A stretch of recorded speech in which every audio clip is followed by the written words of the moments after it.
The 2021-22 season, relatively speaking, was quite successful for the LA Clippers considering all of their injuries.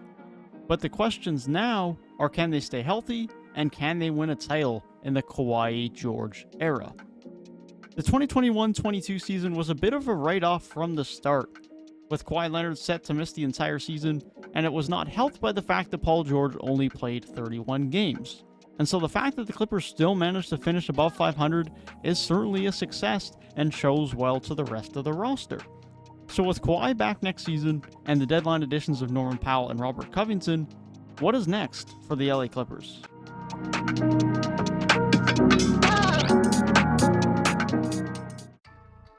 Paul George was playing at an MVP caliber level before going out with an injury, and he continues to show that he is an elite two-way star and one of the best number 2 options in the league once Kawhi returns. Unfortunately, he did have to miss out on the Clippers win-or-go-home play-in game, but his continued production will be crucial to the Clippers' success next season. They just need him to stay healthy. Marcus Morris was made to be a full-time starter with the absence of Paul George for the majority of the season. He continues to be a fine role player who can provide some offense and spacing. His three-point shooting was down compared to the 2021-22 season, but was still very solid. Norman Powell was acquired alongside Robert Covington in a steal of a trade at the trade deadline and will provide some very good bench scoring, some good energy on the court in terms of attacking the rim and defensive energy, and will provide some very valuable spacing in lineups that are either involving him on the bench or involving him alongside Kawhi and Paul George. Robert Covington played much better with the Clippers once acquired at the deadline than he did prior with Portland, and in turn signed a 2-year extension. He will be a very good veteran presence and 3-and-D wing off of the bench, something that will be extremely valuable for the Clippers come the playoffs. Luke Kennard had a good bounce-back season in LA as he continues to be a very good three-point shooter, and that level of continued spacing and just three-point production is going to be very valuable for this Clippers group. Reggie Jackson stepped up, of course, in the 2020-21 playoffs, got a significant payday because of it, and although his efficiency was not great last year, still stepped up in a fairly significant manner last year due to the amount of injuries that they had over the course of the season. He showed he can be a key part of this team, and when stepping back into a smaller role next season, will be able to have a significant impact. Zubac had another productive season in his own right, having arguably the best season of his career, taking on a slightly bigger offensive role at times throughout the season due to injuries, and had some relatively good success while still being a good rebounder and a very valuable paint presence. Nicholas Batum continues to be a very impactful role player who provides very good size, wing defense, and spacing. He doesn't do anything special, but as a veteran 3-and-D wing, he is very valuable. Terrence Mann is another 3-and-D wing, something the Clippers have a lot of, which is extremely valuable, especially come playoff time, as we will talk more about later. But Mann didn't really have the breakout season that some people would have expected, with a little bit more opportunity with Kawhi out of the lineup, but he still did take a bit of a statistical jump and still had a very valuable season. Isaiah Hartenstein joined the Clippers with minimal interest in him across the league last offseason and ended up being one of the better backup bigs in the association. He was a very efficient scorer, a good rebounder, and although in very limited volume, was even efficient from deep while providing some rim protection and some limited playmaking. Brandon Boston Jr. was very impressive as a rookie, considering he was the 51st overall pick in the 2021 draft, having some very explosive moments throughout his rookie season. He certainly was inconsistent, and he certainly was inefficient at times, but there is some upside there, specifically from a scoring standpoint. And Amir Coffey continues to be a fine depth piece, not someone you ideally want to rely on regularly as part of a playoff rotation, as he won't be for this team when healthy, but he certainly provides some valuable spacing and depth. And this roster does not include Kawhi Leonard, because Kawhi Leonard did not play last year, and although he will load manage fairly regularly for the upcoming season while returning from his injury, he is obviously a significant addition to next year's team.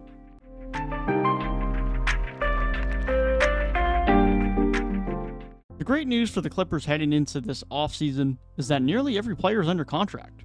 The only significant free agent for the Clippers this summer will be Isaiah Hartenstein, who was one of the best backup big men in the league last year.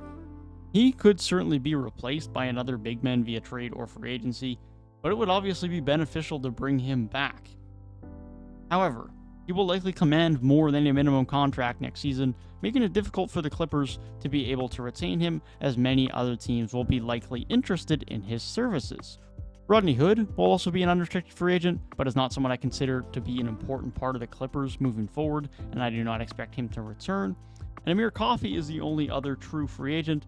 However, he will be a restricted free agent, will be easy to retain because of that if the Clippers desire him as a depth option for next season. Something I wouldn't be surprised if they do entertain, but ultimately is not that significant. Arguably the most significant part of offseason free agency for the Clippers is going to be the player option of Nicolas Batum. He has a player option worth $3.3 million, and after 2 very good seasons with the Clippers, it is possible he opts out if he wants more money. He would likely get at least a taxpayer's mid-level exception from someone else across the league. And so it remains to be seen whether he does opt into that player option, or even if he does opt out, whether he still returns to the Clippers. Now, it is worth noting that Batum has mentioned he enjoyed his time with the Clippers over the last 2 years and said, quote, "It's going to be fun next year," in discussion of moving forward with the Clippers, indicating he may opt in, but nothing is still yet certain until he officially makes his decision. Either way, the Clippers have several good 3-and-D wings, and so it's not the end of the world if they can't retain Nicolas Batum, but obviously retaining him would be beneficial and would help their roster achieve their title aspirations. As usual with the Clippers over the last few years since acquiring Paul George, expect very little action with draft selections, with only a second-round pick this year. However, where the Clippers could be most active is in the trade market, as the president of basketball operations, Lawrence Frank, has hinted at making improvements to the team this summer, specifically with regards to adding another ball handler and scoring option. Personally, unless they can somehow package Marcus Morris and or Reggie Jackson with a few other assets to improve at point guard, I don't think a significant offseason trade is necessary, nor do I think it is likely, but due to the volume of tradable contracts on the roster, you can certainly expect them to be in the rumor mill.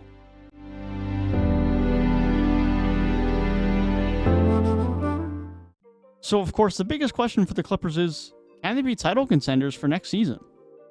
Well, I would say yes, if healthy. Health has been and will continue to be the biggest determinant of success for the Clippers, and it is not a given. And that's what holds this team back from being a clear-cut contender for most people, is that they just can't stay healthy. If Kawhi and Paul George stay healthy, then yeah, this team is a contender. But without both of them, even just with just one of them, then no. I don't think they're quite there. Now, when I say healthy, I'm referring specifically to the playoffs, because we have a precedent already of Kawhi's time with the Raptors of what him returning from a significant injury will likely look like. So he's not going to play a significant part of the regular season. He is going to load manage. He will play 50 to 55 games at most, even if he is quote-unquote healthy and just load managing. The key for the Clippers is that they are 100% come playoffs. And so the Clippers ultimately probably aren't going to be a 2 seed or a 3 seed, because they're going to have to deal with such a circumstance where they are going to have to be smart with resting guys, specifically Kawhi. But that's just the reality of it. They need to be ready to go for the playoffs to be successful. The Clippers have 2 stars and 1 superstar, specifically who has shown how elite he can be in the playoffs on both sides of the ball, and in the clutch, how good he is, as Kawhi Leonard has one of the most historically known shots in NBA history. And obviously you need those 2 stars to be successful in the playoffs, but it is the amount of quality depth around them that could truly separate them from the rest. The Clippers' current roster, assuming the return of Isaiah Hartenstein and Nicolas Batum, has 11 players that I am very, very comfortable playing in a playoff rotation, which from a coaching standpoint is a problem, but a very good problem to have. And specifically, many of these players are built to be successful in the playoffs. From Robert Covington to Nick Batum, Norman Powell, and others, many of the Clippers' complementary and role players around their stars, who in of their own right are two-way players, but these role players will contribute to the defensive end as one of the best defensive units in the league, something we will talk about shortly, while being able to hit open threes and provide valuable spacing for those 2 stars. And yes, the Clippers' defensive unit will truly be one of the best in the league. last season, without Kawhi Leonard, without Paul George for over half of the year, and without Robert Covington and Norman Powell for the majority of the season, even with all that said, we're still 8th in defensive rating and played with immense effort and a high level of compete. Nearly everyone in the Clippers rotation is good defenders with several great and elite defenders. This is alongside a very good head coach who has a very good defensive system, who makes great in-game and playoff in-series adjustments inside loop. This level of defense in the playoffs is going to make this Clippers team very, very dangerous. So even if the Clippers are not a top 2 to 3 seed due to some injuries, due to some load management, as long as they're healthy for the playoffs, yes, the LA Clippers are title contenders. That is my thoughts on what's next for the LA Clippers. Be sure to let me know your thoughts down in the comments below. Thank you guys for your continued support, and I'll see you guys in the next one. Peace.